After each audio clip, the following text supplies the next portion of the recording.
All right, we're going to take a look at some questions where we calculate the average atomic mass based on some data that we're given. So for magnesium, there are 3 isotopes of magnesium, and I'm given the relative abundance of those isotopes. And the way that I use the information to calculate the average atomic mass is by using kind of this equation right here, where you take your percent abundance of an isotope, multiply it by the mass, and then you keep doing that for however many isotopes you have, and then you add up all those numbers at the end. There's an example right here. If 20% of boron atoms have a mass of 10, 80% have a mass of 11, you take 20% of 10, so notice how I converted that to a decimal, 0.2 times 10, and I add that to 80% of 11, so 0.8 times 11, that's going to give me the average atomic mass of boron. So I'm going to do the same thing here for magnesium. So I'm going to take 79% of 24, so 0.79 times 24, and then I'm going to add that with 10% of 25, so 0.1 times 25, and I'm going to add that with 0.11, so 11% of 26.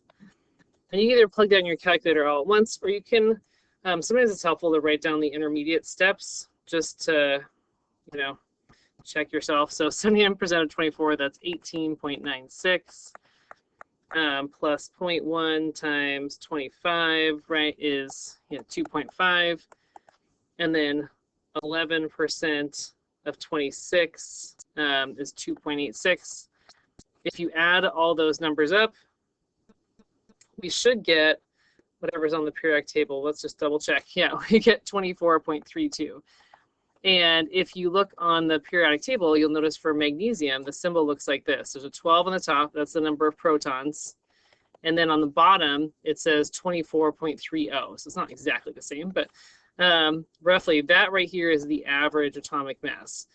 And that's because most magnesium atoms in the world, 80% of them have a mass of 24, but some of them have a mass of 25, some of them have a mass of 26. So the average atomic mass is going to be a little bit bigger than 24. All right, let's take a look at problem number 8 as well. The next problem, same equation, same kind of problem solving process. There are 2 isotopes of this element, rhenium. So there's rhenium with a mass of 185, and it's got an abundance. So 37.4% of the rhenium atoms in the world weigh 185, and then it looks like 62.6% of them weigh 187. So to find the average, what I'm going to do is I'm going to take 37%, so 0.374, times 185, and I'm going to add to it 62% of 187.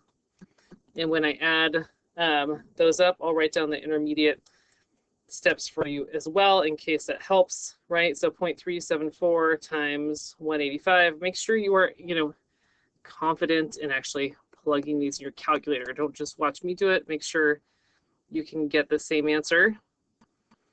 Plus 117.06, and you add those up, plus 69.19, and you end up with 186.25. And you'll notice that if you look up on the periodic table, I'm trying to figure out where rhenium is. It is, there we go. It looks like it's element number 75. And you see on the bottom it says 186.2. So that is the average atomic mass of rhenium. Okay. Thanks for watching.